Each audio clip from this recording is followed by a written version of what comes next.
empty your mind. Be formed like water. And water can flow or it can crash. At 128 pounds, a skinny immigrant stepped off the boat in 1959 America with nothing but a heretical idea. What if everything martial arts taught about strength was wrong? Bruce Lee's physical training experiments would transform him from a frail teenager to a superhuman fighter through a dangerous gamble on barbells, isometrics, and plyometrics that martial arts purists called blasphemy.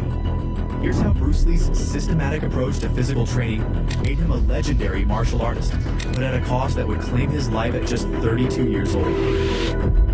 The Skinny Immigrant Rebels. A 128-pound teenager stood in San Francisco, 1959, watching American fighters train with barbells and thinking the unthinkable. Bruce Lee had studied Wing Chun since age 13 under the legendary Yip Man, mastering forms and techniques that took others decades to learn. But tradition whispered that weights would slow him down, make him muscle-bound and clumsy. Every martial arts master in Hong Kong said the same thing. Real fighters don't need barbells. Lee did the opposite. While teaching martial arts classes in Seattle and Oakland, he met bodybuilders Alan Joe and James Lee, who introduced him to iron, to progressive overload, to the idea that functional strength could explode from systematic resistance training. Lee started keeping training logs, meticulous notebooks filled with exercises, weights, repetitions, and rest periods. He wasn't just working out. He was conducting experiments with himself as the sole test subject. The martial arts community thought he'd lost his mind.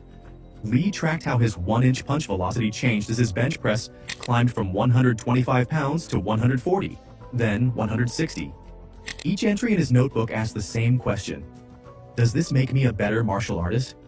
By 1960, Lee had designed his first barbell routine: clean and presses, squats, bench presses, rows. Nothing fancy, nothing traditional. Just compound movements that recruited multiple muscle groups simultaneously, building unified body tension that would later define his fighting style. His friends watched him squat 95 pounds for 12 reps, wondering if this heresy would destroy his martial arts career or revolutionize it. But within a year, something remarkable happened. Lee's kicks gained height. His punches gained velocity. The barbells hadn't slowed him down. They turned him into something unprecedented. His frame, once rail-thin, now carried functional muscle that translated directly to combat power. But this was just the beginning. The training logs showed progress, but they also showed gaps. Barbells built force, but what about tendon strength? What about explosive power? What about the ability to generate maximum effort instantaneously? The next experiments would take him even further from tradition and closer to the edge.